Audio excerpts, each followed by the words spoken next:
Hey listeners, this is your host Brian Almeida. I have a special announcement before we get started on this week's solo episode. I'm going to be offering a handful of my guests what I want to call a 15-minute discoverable call. This is just 15 minutes with me to discuss anything you want, podcasting, something going on in your life, facing vulnerability, whatever it might be. I'm going to include a link for my calendar in the show notes where you can book your 15-minute call, and I look forward to speaking with some of you soon. Thanks and take care.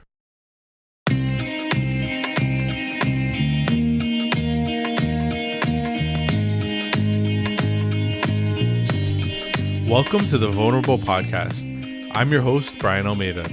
Each week we'll share inspiring stories and tips on facing vulnerability and the lessons we can use to help us be able to find success and fulfillment in our own lives.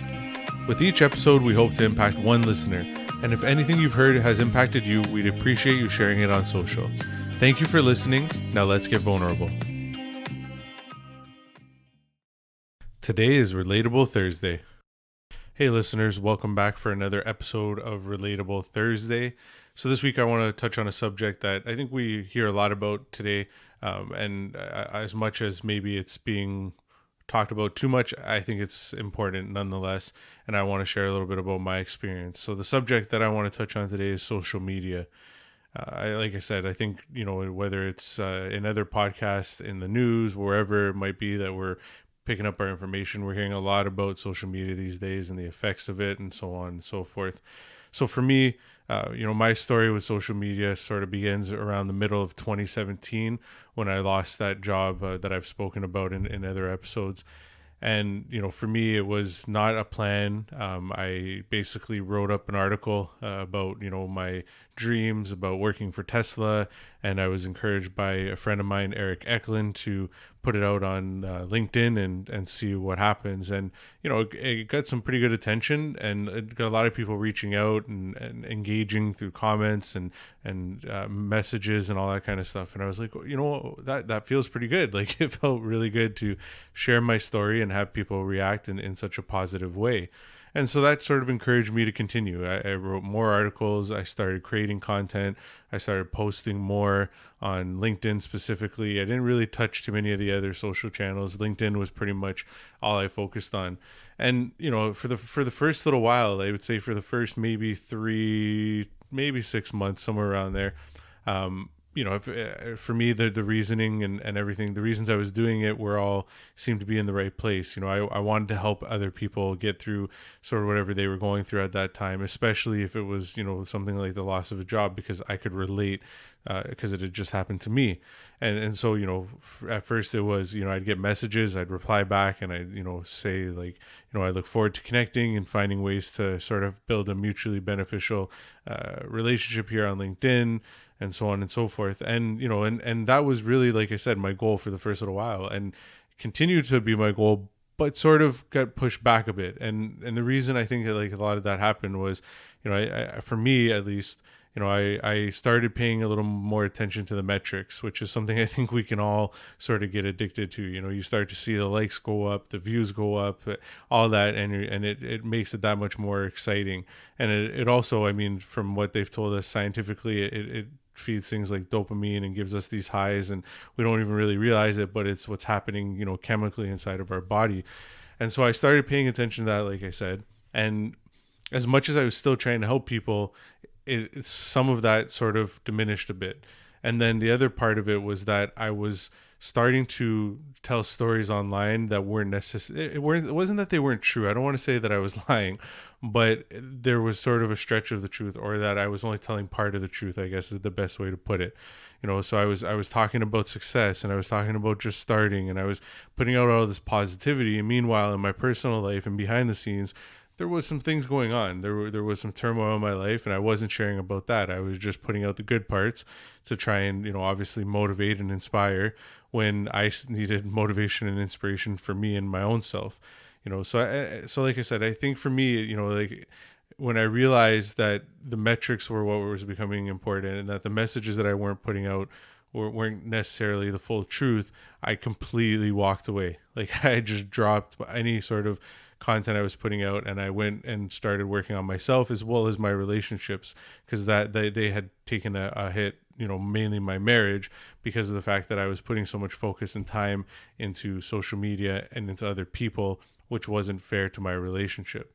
And there's more to go along with that. I mean, the fact that, with my activity on social led to me going to networking events, led me to me meeting new people, which again are all great things, but I sort of took things, out of context. I took things pretty far and was going out quite a bit, and just, yeah, it turned me into sort of a different person. And like I said, when I realized what it was doing, I just sort of dropped it all, walked away from it, and worked on myself. And even now, like, I'm not big on social. I put out posts for my podcast. I definitely want to create content still, but I'm still trying to make sure that when I get back to it, that my message is clear and that I have a message that is true and that I can stick to, and that I'm not going to start to feel the same way I did before again, because it's not a fun feeling at all. So I don't know if any of you guys listening are really active on social, have struggled with, sort of the addictiveness of social media or any of that stuff. But if you have, hopefully, my story and some of what I'm going to share next, it could help you, with whatever you're going through. So the first point that I want to make is, like I just said, sort of at the end there, is the sort of addictiveness of social media. It can become very addictive very quickly, whether it's the addiction to the metrics, like I said, where you're addicted to how many likes, how many views, shares, whatever it might be. It could be the fact that you're just using it a lot. You're not really putting out content, you're more just scrolling through it endlessly. You're sort of just paying attention to what else is going on with everybody else, and that addiction's a very real thing. I mean, they've showed it, like I said, and whether it's through media, through science, they've shown that they're almost building these platforms to be addictive, so that you want to keep going back for more. And I struggle with that, and I'm sure I'm not the only one, right? And I think for me, the way that I sort of got away from the addiction was to do things like I stopped charging my phone in my bedroom. I started charging it away from me. When I get up in the morning, the first things I do are meditate and then journal, and I don't touch my phone for probably close to 45 minutes to an hour every morning, sometimes longer depending on what other things I need to do. I moved the apps around so that I can't, necessarily get to them as quickly. Like, there's a lot of different things, with the iPhones now, you can even limit it. You can put timers on, whatever it might be. And I still have work to do, but, there's a lot of things that you can do to sort of reduce that addiction. Like I said, being careful when you use it, how you use it, are some of the biggest ones, right? And just, as well, just pay attention to how you feel. If you're starting to feel like crap, chances are it's maybe because you're spending too much time on social, or could be a mix of other things, but that could definitely be part of it. I think along with that, as another point, is you have to sort of filter who you follow. So, when I got onto Instagram specifically, I was following a lot of these meme accounts, and it was great for a good laugh and everything like that. The problem is that it wasn't really adding anything to my life. So, I was just basically spending a lot of time scrolling through Instagram, watching funny videos, checking out funny memes, but it wasn't actually, inspiring me, motivating me, it wasn't adding anything positive to my life other than the fact that I got a good laugh. And so I think it was at the beginning of 2019, somewhere around there, maybe a little bit later, I went in and I started unfollowing a lot of accounts and started making sure that who I was following provided some sort of inspiration, provided some sort of insight. It basically, in a way, educated me, so that I wasn't just aimlessly scrolling through social and wasting a lot of time. And if I was spending time on there, at least I was getting something positive out of it, right? Because it's very easy to also have negative effects on you. Like, aside from the fact that, like I said, I was just wasting time, if you're following people that you're looking at them and it's making you feel bad about yourself, or if you're envious of them, these are all negative effects. And if you're not careful, they can lead to a lot of other things and a lot of other issues, right? So I would say filter who you follow, go through pretty consistently too. Like, don't just do it once and then stop. Every once in a while, just look through who you're following, look at where you're spending your time on social, and then just filter through. So either the people or even maybe what platforms you use, for your enjoyment, I guess, would be the best way to put it.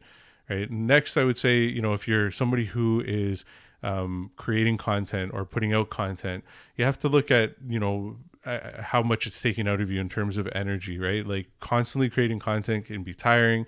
It can be overwhelming. And especially if, we go back to what I was saying about, the stories that I was putting out not being 100% the truth, that can take a lot out of you as well, right? So you have to make sure that if you're going to do something like putting out consistent content, that you have a clear message behind it, that it aligns with your values, that you're not just doing it to get those metrics, to get those likes, to get people to follow you. Because if you do that, like I said, it's just going to lead to it being very tiring, and you're not going to have the passion for it for very long. You're just going to end up getting to a point where you're either going to stop completely like I did, or your content's just going to look redundant, or, it's just not going to work.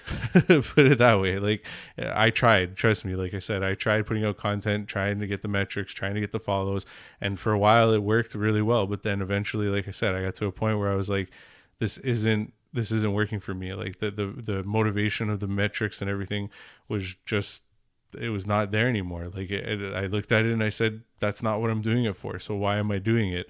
I asked myself that question, and like I said, that led to me, just walking away from it completely. Right.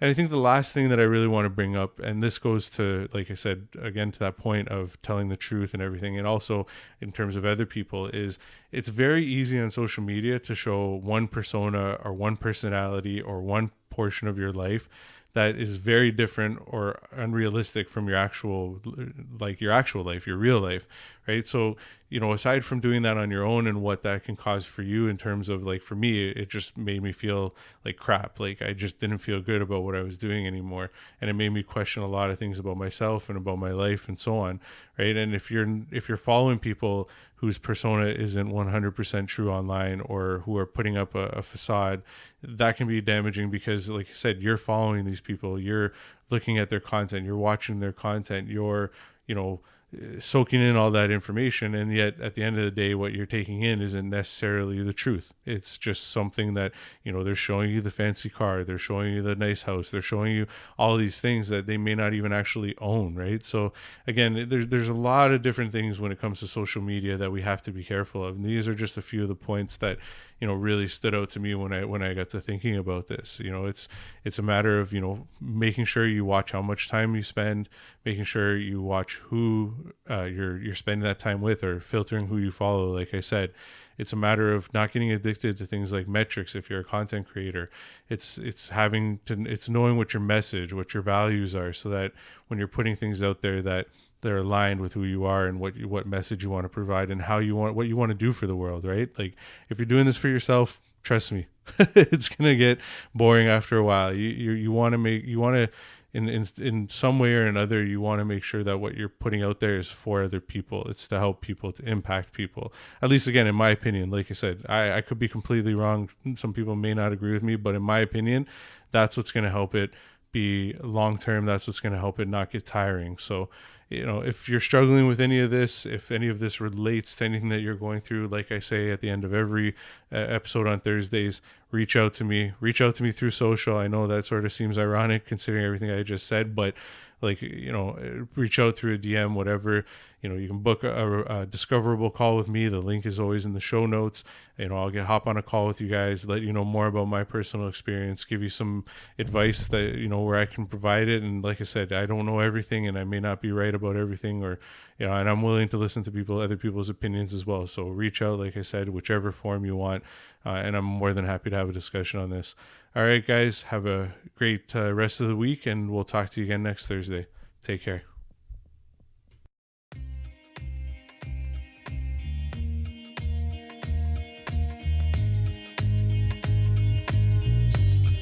Thank you for listening. If you enjoyed the podcast, please subscribe and follow the podcast on Instagram at vulnerable.podcast or on Facebook and LinkedIn. You can also follow me, Brian Almeida, by searching my name on all platforms. If the podcast has impacted you in any way, I would also greatly appreciate a review. Lastly, if you know anyone with a great story of going from struggle to success, I would love to have them on. Thank you, and see you next week.